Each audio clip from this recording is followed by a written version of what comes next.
Good morning, guys. Welcome back to my channel. It has been such a long time since I've sat down in front of a camera. So excited today to be going through all of your questions and answering some of them. It has been honestly one of the most challenging seasons. Sometimes I feel like I am crawling through a black hole. I can't see the light, but just having people surrounding me who are encouraging me and supporting me, and those who are praying for me, so appreciate that during this time, because I know that even though my emotions are raging, I could just be in the pits of despair sometimes. Making these videos and just being able to have something kind of consistent to go to, I'm just so grateful that you guys have come along with me on this journey. I thank you for that. Hope you are having a really good March. It is currently the most drizzly, rainy season ever, but everything is in bloom. The flowers are all thriving and opening, and it's just so beautiful. Can't wait to have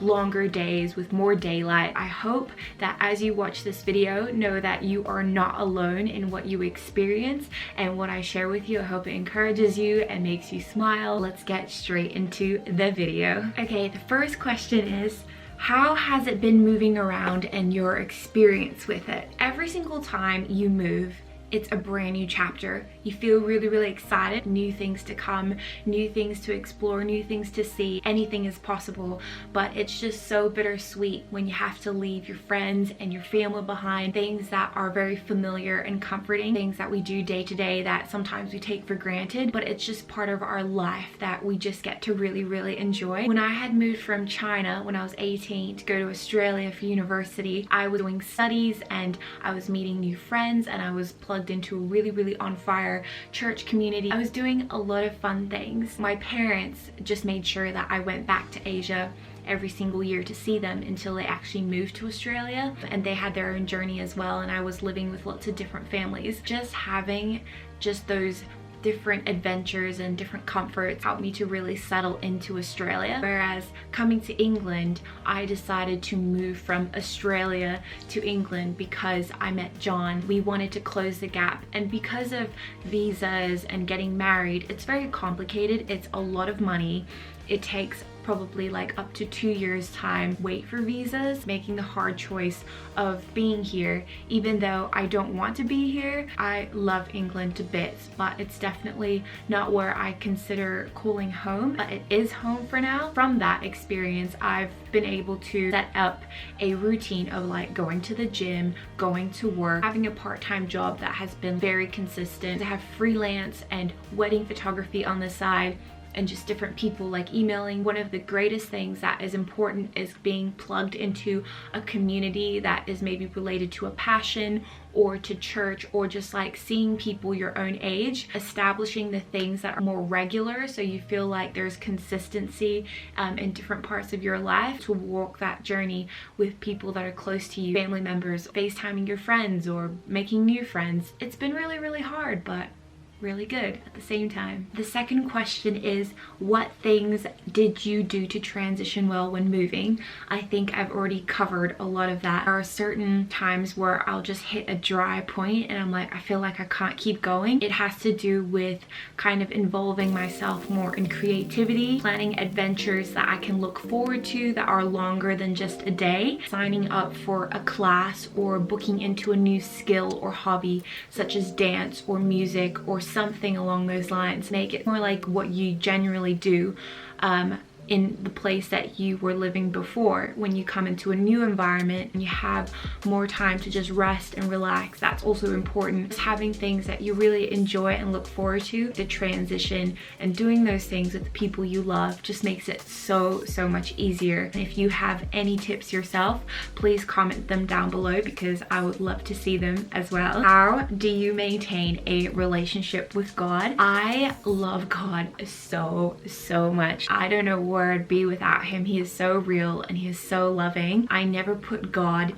in the God box. Like, he is involved in every part of my life. For me, it's not religion, it's not something stuffy or stale. It is alive, active, loving, like exciting, adventurous. Love talking to him about everything. I love for him to show me visions and give me dreams, and to experience the joy of doing life with him, building history with God. He is the one that fills me with love, and he's the one who fulfills me like nothing this world could ever offer. If I was in the driest desert and I needed a miracle, I know God would show up for me. I'm a millennial, and millennials have more options than ever before. There's a lot of us that are really unhappy and we're searching like crazy. It's God where you will find the true source. It is the real stuff, the real drug, if you know what I mean. Of course, praying, reading the word, spending time with God, being with other on fire Christians, not allowing your lack of those activities to stop you from connecting with God. He is so loving, and he's always waiting for us to talk to him and be with him, and that he just has such great delight in us sharing our heart with him. Life is basically to be loved by him, to receive his love, and to love him and have that communion, and to then love each other well, because you can't really have this if you don't have this with him. And it's just so important. It's just the way it works, I feel.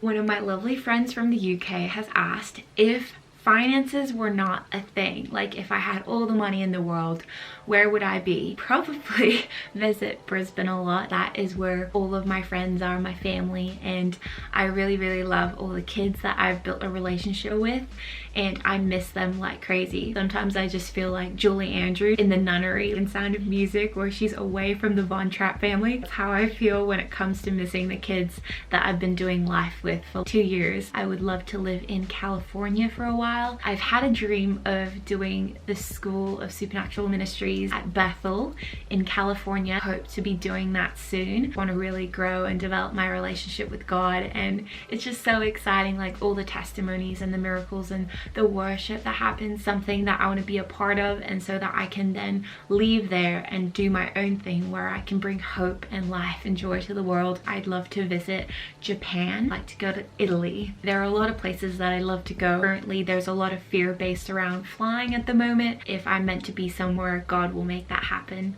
and he will show me where to go. A very lovely young man from Australia has asked me, what is my biggest piece of advice? Man, like I really had to think this through. Coming from all the years that I was in high school, listen to Joyce Meyer, and I used to go to youth group and just really be like close with Jesus. We really choose what we consume. We become who we hang out with. Our thoughts become words, and our words become actions. Our belief shapes our reality. How we think and what we believe plays out into how we live our life and how we believe the world to be. I want to make sure that I say this correctly. Our attitudes, our responses, our choices are our own responsibility. We will feel like, oh, like we're the victim, and that, oh, we can't do anything, we're powerless. But actually, like, God has made us to be such powerful children of God, to walk in our authority. We have so much power in how we choose to respond. Life is too short to not forgive, to hold grudges, to carry pain in our hearts, kind of push through when there's a lot of baggage that we carry needs to be let go and given to God. So many things that we can't really control what happens to us, but I feel like God is very active in the healing process, in walking us through our emotions and what we process, who he brings into our life to help us heal, different encounters that he wants us to experience, his love. We are not created to be holding on to anger, wanting strife and conflict all the time. There's a lot of bad stuff that happens in the world. I feel like all of it comes from having our inner world unresolved, to resolve and heal our inner world, spirit and our soul, and having our heart in Christ for him to heal us, and us actively pursuing that in the fact that we don't want to bury stuff. And that is something that is greatly important, to be whole and to walk in a thriving, abundant life. Another thing is to steward faithfully the gifts, the time, the things that have been given to us. There are a lot of people now who are traveling worldwide, and they are so empowering and inspiring, that we really look up to. Those people have really stewarded the boring times, the mundane things, the things that have been given to them, and those things have been multiplied multiplied. Whatever breakthroughs we experience, we're able to serve and empower others. Our ceilings can become their foundation to grow and to thrive. Protect your childlike wonder. When we're younger, we just enjoy life and things just make us so happy. So important to have curiosity and that joy of like, oh, what's gonna happen next? Having that expectation and not having this foreboding like doom gloom mindset of like, oh, what bad things are gonna happen next. Winston Churchill, he said that, you know, half the things that we're really scared of, they're not the things that we actually experience, but the things that we think will happen, that they don't even end up happening. Very big question that I've been asked is, what is my plan for 2020? And I think my biggest task of the year, which is my greatest delight, my greatest joy, is to get married to the love of my life, John Mendelsohn. He is the best person ever. Love him to bits. Thankful to God for putting him in my life in a season where I am trying to discover for myself what I want to be building. I have my hands in like so many different places, just picking what do I really want to develop and grow. I'm multi-passionate and I love doing lots of different things. I love anything that, you know, serves and empowers people. That's why I'm doing this YouTube channel. I love to work in like an organization that helps children. Earlier in the year, I had my heart set on working with compassion. That kind of fell through. I really know that God's going to open up other doors. I just don't know. My word for this year is consistency and also perseverance, to not give up. What alpacas represent, just like Dory says in Nemo, just keep going, just keep going. Like that's kind of how I see this year, is just to keep going, keep seeing what is it that I enjoy and just do it really well. Hopefully what I create is going to be able to inspire and help people as individuals and in their dreams and passions and what they want to do for the world and different things like that. How is wedding planning going? Going extremely well. Quite surprising. There are a lot of details that we have to go through. I am very grateful for John and Margie. They have been very organized and very supportive. John is someone who's really into lists, kind of organize what I am supposed to do. Thankful for the support of John's sister, Georgia. I bought this magazine in Winchester in the beginning of the year. It has a checklist and I've suggested it to 2 other people who are getting married this year. It's like helped me so much. And then going from that checklist, going through a checklist that John made has really helped us to finalize the details. The venue that we booked, covering the food, the preparation, get ready, and it's just helped us so much because it's made things like a lot less pressuring. When is your wedding with John? Our wedding is going to be an autumn wedding. All the leaves are falling off the trees and it's going to be really beautiful. I have not picked my dress yet, so I'm really praying that God just shows me which dress. Tried on a whole bunch of dresses with a specific Aussie store. I still have just not found the one. What is something that has made you deeply happy? Being in England, I have been able to spend more time with John than we've ever had in like basically our whole long distance relationship. I don't take it for granted at all. It's been really hard living here, but having that time with him and his family has just been absolutely priceless. Also getting to know Sophie and Abby S, they make me deeply happy. Love being with people who make me laugh. What is my favorite joke? Really a jokes person. Like I do like jokes, but I really enjoy memes. Big fan of is my Jesus Jam. Do I have a pet peeve? Well, I didn't think I had a pet peeve. Just from being someone who has grown up in China, I've been through SARS and the bird flu and lots of different things. Coming to a Western country where like everyone is like very fussy about stuff. Absolutely gobsmacked by people panic buying toilet paper. Everyone needs good hygiene. Depriving other people of toilet paper is probably not a good solution. No fear in perfect love. What is something that God is continually reminding you of? Reminds me that he is faithful and that he is good. Always has a hug ready for me when I'm feeling down. He reminds me that his truth overrides my crazy, insane emotions that go like this. I had a dream a few years back of being in this dark tunnel and I was in a train. I didn't know where I was going. I couldn't see the outside at all. But all of a sudden, all of these keys just started flying into the train and they were all like different sizes and shapes. This always reminds me that even though going through a season where I feel like it's a very dark, pitch black scenario, and I have no clue what's happening, and I'm trying to write out my vision. No matter how much I try to plan, I still don't know what's happening. Just know that God is like giving me the keys for the right doors to open. Kind of like Alice in Wonderland, where she goes into that place with lots of doors and then she finds the right key and she opens it and she goes into Wonderland. So reminded of his goodness. What is your dream car? A Volkswagen camper van. I know, classic. I feel like that's everyone's favorite car. Someone who likes road trips and stuff, or a Mini Cooper. But I also love Jeeps because they fit a lot of people, and the more the merrier, of course. Are you usually late or early? I am 80% late and I am 20% early. I don't think I have anything in between. I'm trying very, very hard to be someone who's on time and honors the other person. I don't want to be one of those flaky people who just never rock up to things. Just don't tell people what's happening. What is happiness for you? Spending time with people I love and to be laughing a lot and eating chocolate and drinking coffee. Hands up if that's you. That's all of us, really. What has your faith walk been like? Oh my gosh, my faith walk. I don't even know where to start. That's gonna be a whole video in itself. If I could impart my experience to everyone who doesn't know God, he is so good and he is so loving and he has such a great plan for your life. He does not come to anyone with judgment or condemnation. Sent Jesus to like cover all of that. We don't have a gap between us and God. Ask God to show himself real in your life. Make himself so clear and so real. Guaranteed, I do not need to prove anything. I would never withhold something that is good. Just like if you find a good food place and you want to tell the whole world how good the food is so that they can experience that food, that is just how much I want you guys to experience Jesus and his love for you. If society or your experiences have taught you differently, like, never let that stop you from experience the creator who's created the whole universe and created us and created the future, and he is outside of time